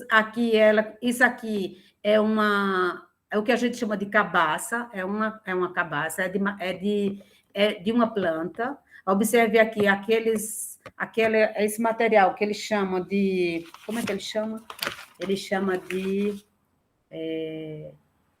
ijizabo. Esse que ela está segurando é onde eles batem o leite. e que esse leite vai fermentar, e que esse leite batido, ele tanto pode ser bebido, que vira esse, como se fosse um iogurte, ou, passa o próximo, Raquel, por favor. Manteiga. Manteiga, então veja, manteiga, veja que delícia, que maravilhosidade. Segue a lista, obrigada, Luiz.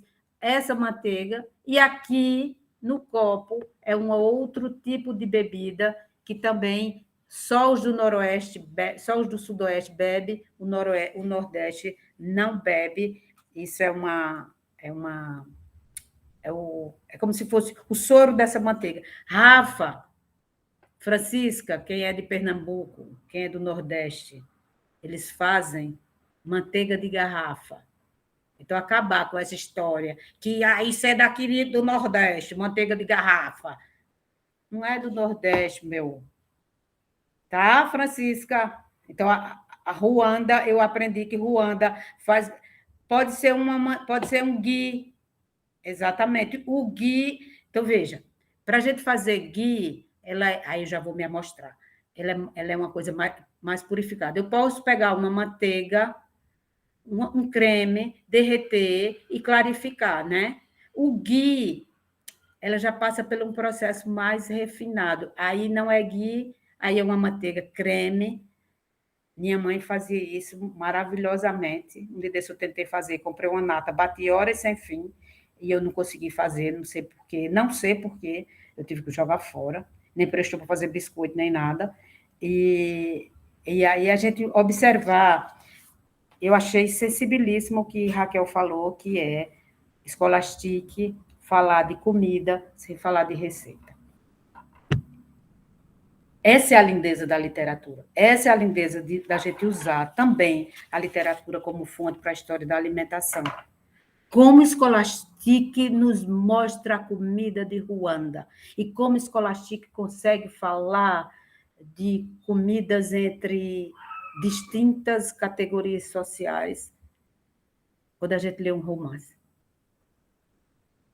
Eu costumo pensar... Pronto, meu amorzinho, pode encerrar a apresentação. Obrigada, viu, Raquel? Eu costumo dizer a seguinte coisa: pensar dói.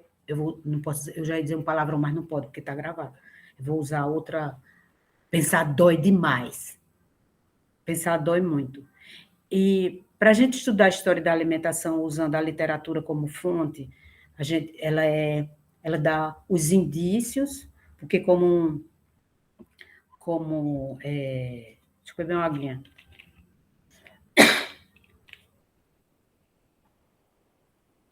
Tem uma historiadora do Rio Grande do Sul,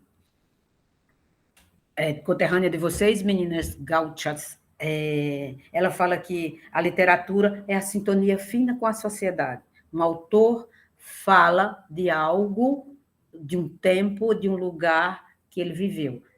Ou, se ele escrever sobre ficção, ele vai projetar o que o povo de um tempo pensa sobre um tempo futuro. É ficção, né? Então, ele está projetando. E aí é essa a beleza da literatura. E a gente usar a literatura como fonte. O que é que a gente vai ler? A gente lerá a narrativa de ele tem um narrador. E os personagens? A história... é do Paraná, não fale que ela é gaúcha. Desculpa! Então, ela é do Paraná. Paraná, Curitiba, né? Eu conheço Curitiba. Sou de Curitiba, professor. Por isso que eu conheci perguntei do Diá, então. Mas eu fui em Curitiba já em outros eventos. Mas eu não fico brava, não. Isso aí é implicância da Raquel. Tá, de boa. É por isso que vai para Curitiba, vai pegar não sei o que lá, vão para não sei para onde. Massa. Exatamente. Ela me deu todo o roteiro de viagem de vocês. Ela me falou sobre isso. Mas vão para o teatro e vocês vão curtir bastante. Fora curtir Espírito Santo, que é muito linda. E lá vocês ouçam, filtrem, conheçam pessoas, troquem ideias. Essa é a genialidade de um evento, e essa é a genialidade e a maravilhosidade da literatura. A literatura, para mim, eu faço como Moacir Clear. Eu transformei uma paixão da literatura, eu transformei como fonte para a história da alimentação e fonte para a história das doenças.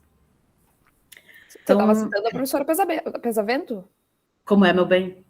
Agora, a frase que você falou antes da Raquel dizer que eu não era gaúcha, estava falando de uma contemporânea nossa, estava falando da professora Sônia Pesavento. Sim, da Pesavento. Eu gosto muito da Pesavento. Eu também gosto.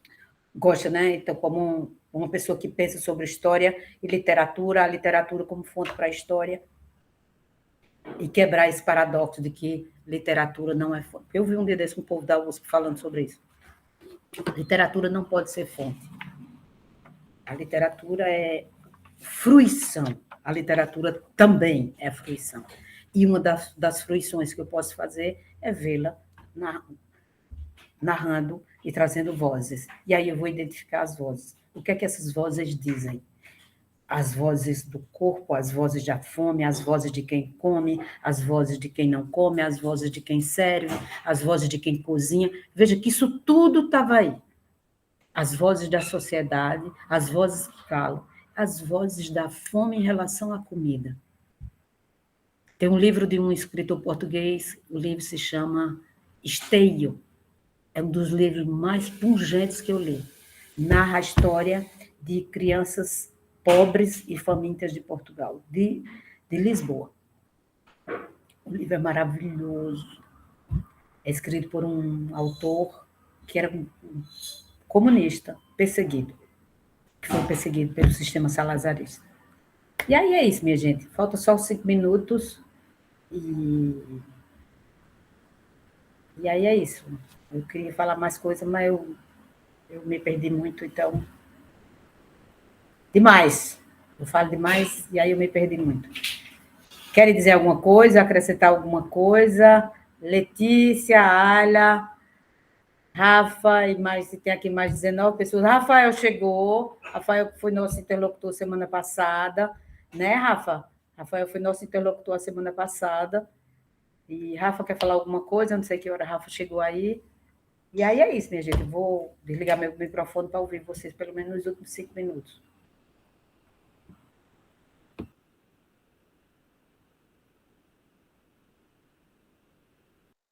Nadesca, quer falar alguma coisa? Estou só aqui observando, professor, mas queria só falar sobre a manteiga de garrafa, que a hora que você falou e explicou o que era que tinha no copinho foi a primeira coisa que eu pensei. É, né? Aí eu achei esse trabalho tão maravilhoso, e aí eu comecei a seguir na perspectiva, esse Masahiro Hirata, e eu fui atrás de outros trabalhos que ele escreveu. Ele é um grande estudioso dos sistemas de produção de leite em vários continentes. Veja, ele tem uma linha de pesquisa, que é o leite, e como é que esse leite é produzido, e quem produz, e como é que ele é processado, e ele faz estudo observacional, ele faz entrevista, e ele faz estudo observacional não participante, ele só fica, ó, com as butucas de oi, como tu está fazendo agora, e anotando as coisas. Então, provavelmente, ele deve elaborar um checklist, né? Então, e dali ele vai só observando e só clicando. É isso, é isso, é isso, é isso. Depois ele escreve. E aí talvez ele faça esse cruzamento de dados com a entrevista. E aí eu disse assim, oh meu Deus, venha para o Nordeste. Venha para aqui, para esse sistema de produção de leite, porque aqui em Pernambuco tem um pesquisador francês que fez um trabalho lindíssimo que contou a história do queijo coalho, que é um francesinho é só modo carinhoso, François Paquerot, Benoît Paquerot, e eu entrevistei Paquerot, e ele escreveu um livro muito bonito sobre a história do queijo coalho. É lindo o livro que ele escreveu. E ele trabalha com esse sistema de produção, e ele entrevistou as pessoas, ou ele só observou. Paquerot trabalhou muito na África também, em vários países da África. África, de novo, não é um continente, são vários países. E ele trabalhou com comunidades em vários países da África, e depois ele veio para cá, e aqui ele gostou muito daqui, e aqui ele ficou. Mas quem quiser estudar a história do queijo também, e aí pensar nessa antiguidade, leia a Odisseia. Capítulo 9, o canto 9 é o canto mais maravilhoso da Odisseia, que fala na produção de como o gigante lá de um olho só, assim, produzia queijo, velho. Queijo de leite de cabra. É maravilhoso. Só coisa boa, hein, professora? Só coisa boa, velho, só coisa boa. E depois ele começa a comer os caras com queijo de cabra, os Odisseu, ele começa a comer com queijo de cabra e é isso. Pronto, Tava Rafa, pensando. diga bem. Não, Diga. só me ocorreu, assim, só ideias, que a comida do afeto, né, a comida afetiva, e aí tava pensando que a Nina Horta diz que comida que afaga tem que ser morna. E é sempre uma coisa meio assim, né, bolinho quente, bolinho saído do pão, né, bolo eu não gosto muito, mas pão quentinho, que você passa manteiga, que derrete, e aquilo te abraça quando você come. E aí é um negócio que eu já disse para Raquel milhares de vezes, história da alimentação é o melhor ramo da história. Não é muito lindo, mas história de... Veja, é comida que abraça. Meu bem, eu vou dizer uma das frases mais pungentes que me tocou até hoje, refere-se à comida. Eu vou dizer a minha formação inicial, o meu diploma. Eu sou formada em medicina veterinária. Meu diploma de graduação em medicina veterinária. E quando eu me formei, eu trabalhei em empresa privada, empresa produtora de alimento. E era uma grande empresa de carne de aves. Ela criava aves. E um dia, veja o que é comida de afeto. Um dia eu cheguei numa granja e eu veterinária e patologista. Depois é que me transformei em historiadora, que eu fiz doutorado nessa área. E eu cheguei numa granja e eu necropsiei as aves, e as aves tinham uma doença que elas não poderiam ser consumidas de modo nenhum, tá certo? Uma doença que podia causar uma toxinfecção alimentar. Isso que eu estou dizendo a você, eu fui dizer ao rapaz que tratava das aves, e ele ficou olhando para mim, com essa mesma cara que Rafael está olhando para mim, assim, sabe? Ele dizendo assim, ele pensando assim, eita mulher mentirosa da peste. Ele era altão, eu sou bem pequenininha, e ele olhando de cima para baixo assim, e no fim ele expressou isso mesmo, ele não me disse que eu era mentirosa não, mas sabe o que foi que ele disse? Doutora, eu não acredito numa só palavra que a senhora disse. Aí eu estou sendo questionada. Eu fiquei assim, né? Essa arrogância acadêmica que a gente tem, assim, e principalmente quando a gente está saindo da academia, se acha. Aí, eu perguntei a ele, por que o senhor disse? Sabe o que ele me disse, meu bem? Doutora, a fome tem cara de herege. Então, qual é a comida que alimenta? Não é só uma comida quente, é aquela que nós temos. A fome tem cara de herege. Se eu não comer essa carne, mesmo assim, eu não poderei comer carne alguma, porque o meu salário não dá para comprar carne. Criatura, meu mundo caiu. O cara trabalha com alimento, pô, e ele ganha tão mal, que ele não tem como comprar carne. Veja, saca? Então, qual é a comida que nos alimenta? Alguém uma vez fez uma pergunta dessa. Era um jovem que nem Rafa. É, Rafael, tá vendo? Porque eu estou falando de Rafa e Rafa Sarto-Müller, e o outro é Rafael Alcântara. E aí, veja, essa comida dá fome em Graciliano Ramos, Vida Seca. E o menino come uma maniva, uma maniçoba, uma coisa lá, e é uma raiz tóxica, que é ali, ó, o veneno, que é o fármaco, e ele morre. Né, meu bem? Então, o que é que nos aquece? É aquilo que nos dá, que é o momento. Eu estava numa palestra eu fui falar sobre café, e tinha um barista. E alguém foi perguntar para esse barista qual era o melhor café, o melhor grão de café para fazer o melhor café. Sabe o que foi que ele respondeu, meu bem? Ele disse assim, depende.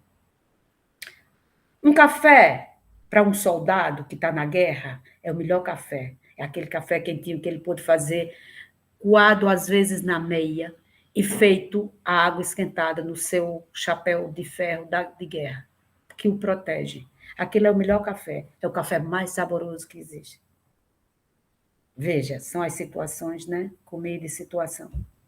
Comida da fome que a gente não pensa, as vozes da fome que a gente não pensa. As vozes da fome, comer batata, que só tinha batata, e aí Machado dizia assim, aos perdedores as batatas. Veja, minha gente, eu sou de uma região seca. Eu nasci numa região chamada Os Cariris. E eu lembro, eu vou dizer, eu tinha 5 anos, 1960. Eu tinha 5 anos. E um dia eu chorei. Sabe de quê? de sede. Não tinha água para beber na minha casa. Olha ele bebendo água ali. Não tinha água para beber. E eu chorei de sede. E aí minha mãe chamou minha irmã mais velha e disse assim, atravesse a rua, vá na casa da sua avó e veja se lá tem algum resto de água. Minha avó tinha umas jarras que guardava água. Se acha algum resto de água para dar a ela água. E eu lembro até hoje o som do canequinho de ágata, de minha irmã mais velha, passando o caneco de ágata no fundo da jarra para pegar aquela água. Para mim foi a água mais saborosa. Era uma água de fundo de pote, mas era uma água que aplacou minha sede. Tem um cantor que se chama Elomar, e ele diz assim, mentira de água é matar a sede. A água não mata a sede, ela aplaca. Então, uma comida, um pão quentinho, como eu fiz ontem à noite, um pão bem gostoso de tapioca com queijo. Receita: uma xícara de tapioca, uma xícara de queijo ralado, 2 ovos, misture tudo muito bem, ponha numa forma, leve ao forno, asse por 20 minutos e coma com café quente. É isso. É isso, comida é isso. Comida é afeto, comida é tudo. Comida reúne e comida dá cara de felicidade, como está aí vocês com essas caras de felicidade. Né? É isso, meu bem. Rafa, meu bem, Rafa Sartumilha, porque hoje tem um Rafa Alcântara. Faça um favor, meu bem, desliga a câmera, você pode fazer isso, por favor, Rafa? Oi? Você pode desligar a câmera, meu bem, por favor? Desligar? Tem como? Para que a gente possa desgravar aí, para a gente poder bater papo. Francisca, meu bem, é bonito isso, né? Hoje eu não estou de administrador. Então Rafa, Luiz. Então, Luiz, por favor, querido, você pode desligar a câmera para parar de gravar, Luiz? Por favor. Vou encerrar agora. Muito bem, querido, muito obrigada, viu, Luiz? Luiz ficou tão caladinho. Luiz é poeta, minha gente, lançou um livro recentemente. Está à venda, né?